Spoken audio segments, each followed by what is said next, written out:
We got some drama with the neighbors.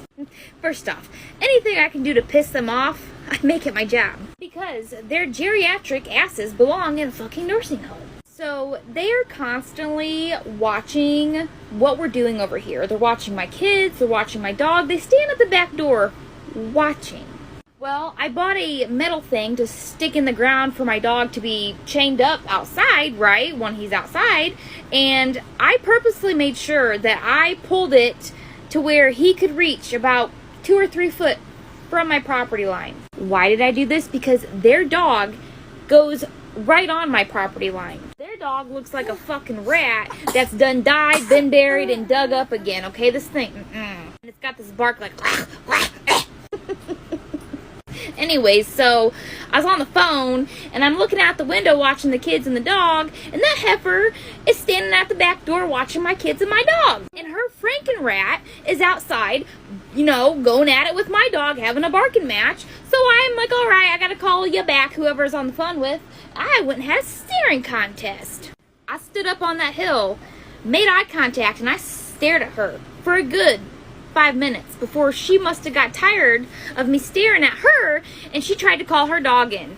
But her dog was not coming in. Her dog wanted to, you know, bark at my dog like my dog was barking at her dog. And I think it pissed her off that I purposely stood there and watched my dog try to go at her dog. Now listen, my dog is not an aggressive dog. He's just like barking because this dog's like on his turf. But I think she was scared that if my dog got off the chain, it was gonna kill her dog. So she tried to call her dog in. Well, after like 5 minutes of letting my dog just go to town with it, you know, my dog's recall is about an 8 out of 10, okay? Her dog's is 0 because it's fucking half dead, half alive, it can't hear you. So anyways, I call my dog over, he comes right over, stops barking, and he sits right next to my leg, okay? And I continue to stare. And that heifer has to come outside screaming at her dog, who is still barking at my dog, and my dog is not barking back anymore. That heifer finally went inside and closed her back door. I think I won. Here's a bad neighbors update. I really need to make me some food while the baby's sleeping, but I just have to share all the drama that just unfolded over here at my flip house. So I have decided to rehome my chickens. I only have 10 left after whatever came in and killed off like all my flock. And with everything going on in my life right now, and I don't know which direction that I'm going to go, either buy a piece of land or buy another flip house, it's just not fair to the chickens. So I decided to give them to my aunt and uncle. They're empty nesters. My aunt loves animals as much as I do. They're going to have a really good home and get the attention that they deserve. Well, my chickens have to have their chicken house, of course, so my dad and my uncle and 2 other guys came over to load up the chicken house. When I tell you, it's the audacity. It's the audacity for me. So if you've watched, you know that the biggest issue is the public easement behind my house. It's a public easement, but these people claim that it's their yard or their personal driveway. As soon as my dad pulled into this easement, the first little heifer comes rolling out of that house hot and heavy, okay? Like, you would think the damn house was on fire. She was on a mission. She pretty much told my dad that's her fucking driveway. Get out of it. That he was not allowed to be in her driveway. Well, something y'all don't know is I have a temper. I have a short fuse. Now, I manage it very well. I'm a very peaceful person, but I get my temper from my dad. And when he came over to tell me that this heifer was trying to done cuss him out, I could tell that his fuse had been singed a little bit, and like the spark was just waiting to ignite.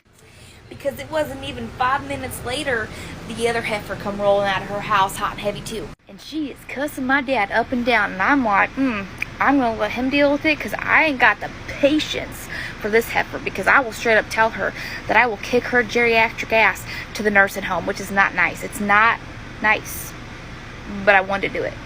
But for the sake of my health, I'll let my dad handle this one.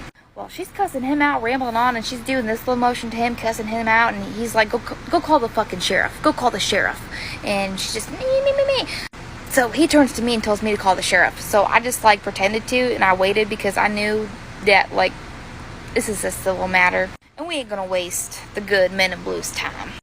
But after that little stunt she pulled, freaking Karen and Deborah over there, my dad was on a mission to fulfill the pettiness. He was looking for things to piss them off purposely. I was so for that vibe on this Saturday morning.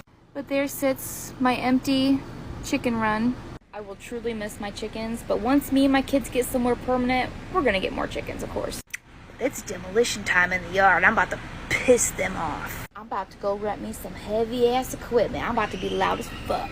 Petty Betty's my name. Don't wear it out. Part 5 to Bad Neighbors update. I just absolutely fucking love when I'm right. So if you watched my previous video in part 4, you learned that the one neighbor tried to tell me that the easement/alley was closed off years ago and that I had to ask permission to access it. And like my intuition thought, because he's a state cop, he thought he could bully me with the bullshit. Turns out he's wrong. I called my surveyor and I called up to the county. There is absolutely no documentation archived anywhere stating that that easement/alley has ever been vacationed or closed. Vacation meaning retired, non-usable. Just like I thought, because if they would have vacationed that alley, it would have shown on the plat that the alley was divided between the 3 properties. There also would have been documentation on the survey stating that I had half of the alley and the neighbors had the other half of the alley. And on the county records of the survey of the easement, it would have shown that it was vacationed and separated off if it was truly closed. The gentleman told me there is absolutely no record indicating this ever happened. Nobody owns the alley, so I therefore do not need permission to access it. Now, unfortunately, it is a civil matter still if he decides to park in the alley. But this is where it's going to get fun. Pretty much, it doesn't matter what kind of documentation that I show these people, that is an easement/alley and that it's public and that I have all rights to access it back and forth through and through. They're going to be bludgeon idiots about it, so unless I want to spend money that's unnecessary and get a lawyer and take them to court, and who knows how long that's going to draw out. It's a civil matter, baby. I'm going to take matters into my own hands.